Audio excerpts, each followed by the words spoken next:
حبه مالك ما لم يمالك للكرماء كم سما ترندو واي ديف لي انا واكر سيدي الحاج مالك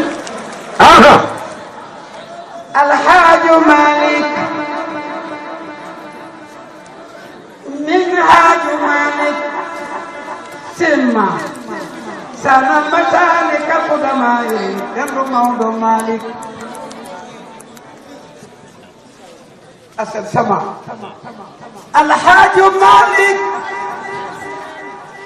من حاج مالك موضع يبين سالك يوم النداء متصمم الحاج منصور بك خلداد منكم ذاك مسمان الكريم المرتضى بالله كوكو كان سما موي شيخ المسائق دمنبو عرفاني ذاك مسمان الذي قد جاءنا دو ko wax ben torbe mo firi ko ذاك مسمان الذي قد جاءنا neena kokoy doomu Ousmane ja nga xamni indil nañu مونو انديل نور الهدى من احمد العدنان neena sama mom monu indi leeru njub fu mu ko jëlé mu ni Seydina Muhammad mi gën gi raadana ذاك مسمان الذي يروي لنا neena sama Seydi El Hadji Malick moy doomu Ousmane ja nga xamni yurwi dana nandal lana ñeel ñu lan عدد السدى من ماء فيض بنان an gullati ci morom xondooñ fu mu ko jëlé mu ni min ma'i fayd banani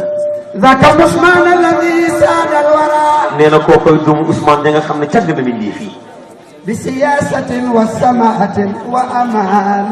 neena sama Seydi El Hadji Malick ñi politique ki leen ko dàq mooy Maodo لولا تمام waaye moo gën a civiliser ñëpp لولا تسمى بابك هو مالك متمالك billahi من مالك بما مالك هو مالك الفرق جبل قولا بقول موضوع إننا نقول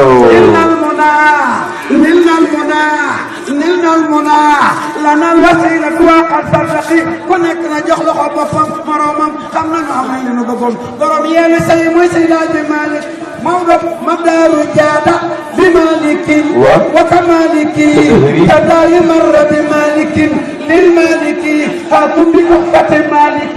من مالك هو مالك مذهب الإخوان بارك الله يا مبان أبو سرية تعلم الهدى سمت رضو يا ترجمان العلم وأهدو يا مجمع يا مجمع الأبصار يا علم الهدى من قوة واللي لا يا مجمع الأبصار